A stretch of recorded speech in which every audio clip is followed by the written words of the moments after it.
I see. Goethe. Right. The scene where Faust sells his soul to Mephistopheles. So you have no connections to dark forces?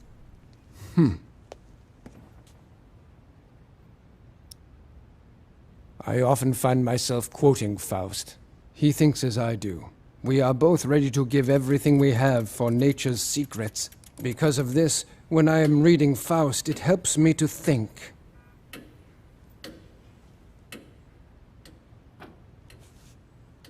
My greatest inventions were born while I was engrossed in poetry.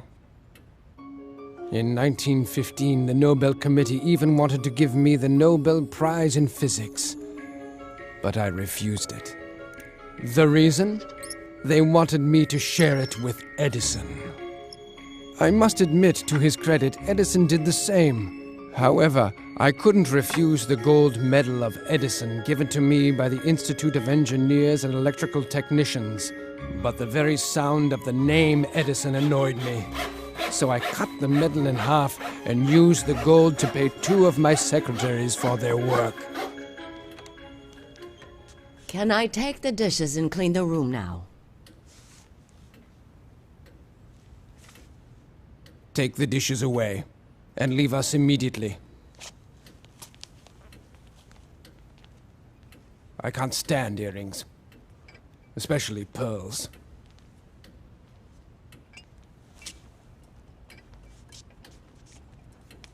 Those earrings have fake pearls. Good for her. The only way I could enjoy talking to such women would be by radio. As if they were aliens. But aliens don't exist. If they did, I'd give anything to be the one to interview them. They do exist. I have talked to them.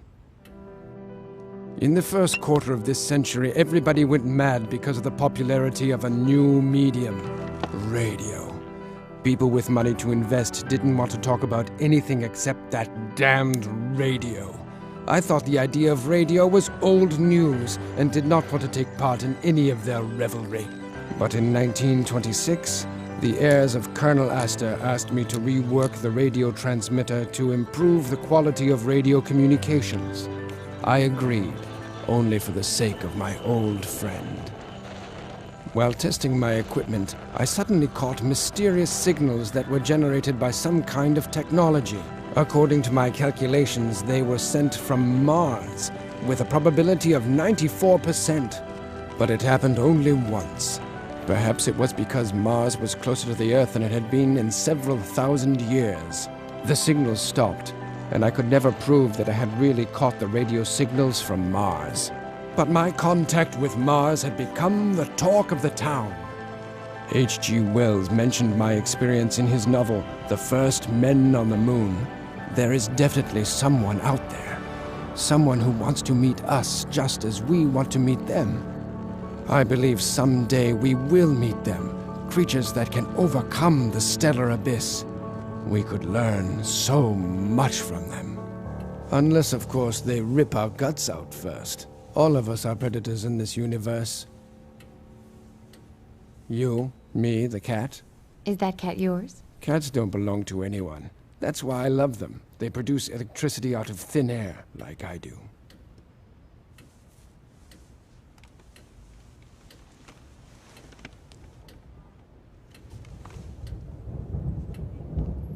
And like myself, cats have a free spirit.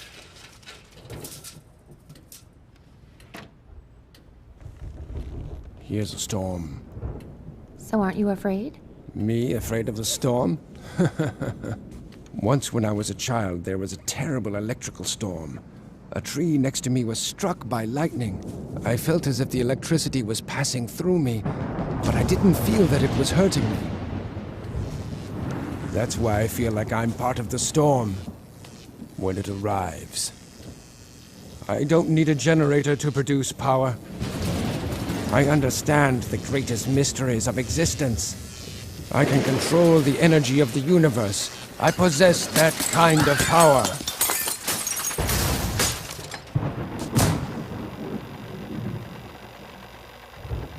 Well, now I'm sure the hotel staff will come. And the bill will come to about $200. Excuse me, sir. Can you explain this mess you created? I'll pay for it. Clean it up later. Now get out.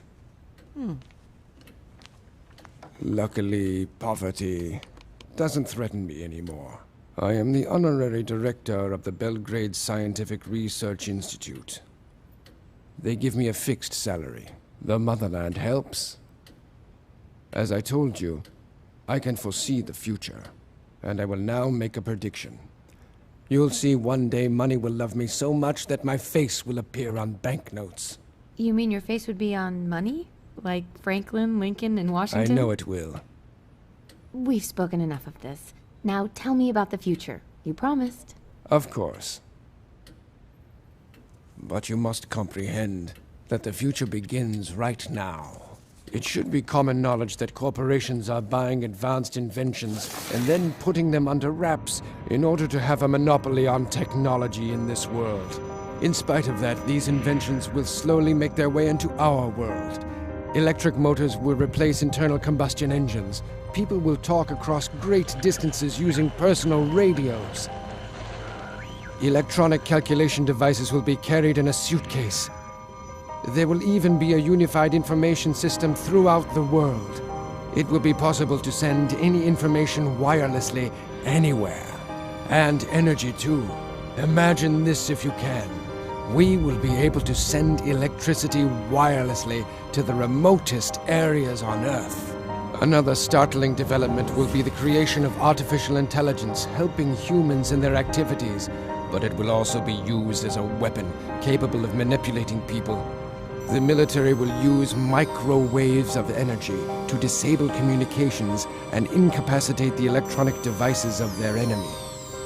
And by gaining control of ionospheric energy on a global scale, we will be able to create earthquakes. I predict you will live to see all these things. What a future.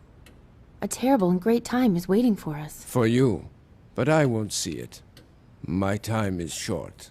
I have only one more day on this earth. Tomorrow. You're the last. No more visits, talks, or women. Women? Eleanor Roosevelt, the First Lady. She invited herself to be my guest the day after tomorrow.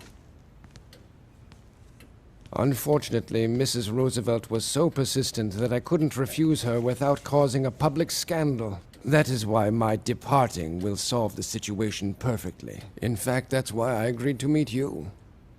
Because I am out of time.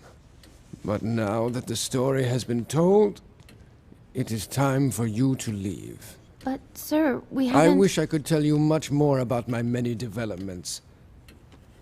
Solar batteries, artificial intellect, gas turbines. But as I said, I am completely out of time.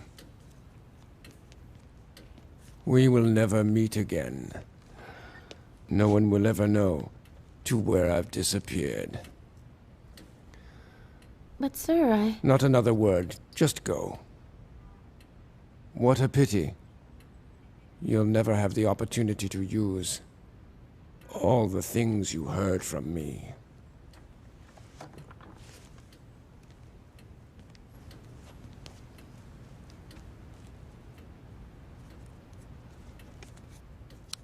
When I lie quiet in bed at ease, then let my time be done. If you fool me with flatteries, till my own self's a joy to me, if you snare me with luxury, let that be the last day I see.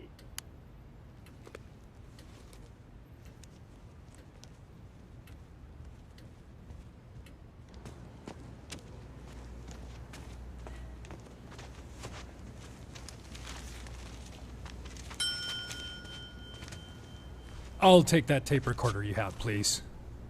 What gives you the right to demand this of me? I'm protected by U.S. law under the Freedom of Information. Actually, that's not true, ma'am. Everything this man produces is considered property of the U.S. government and subject to seizure.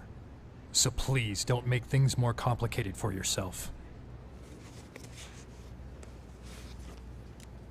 Now I have a warning for you. If If you tell anyone about this, you'll be imprisoned in Leavenworth the rest of your life. Understand, ma'am?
Pardon me, but what has happened to Mr. Tesla? Mr. Tesla? He lived here, in this room. No such person ever lived in that room.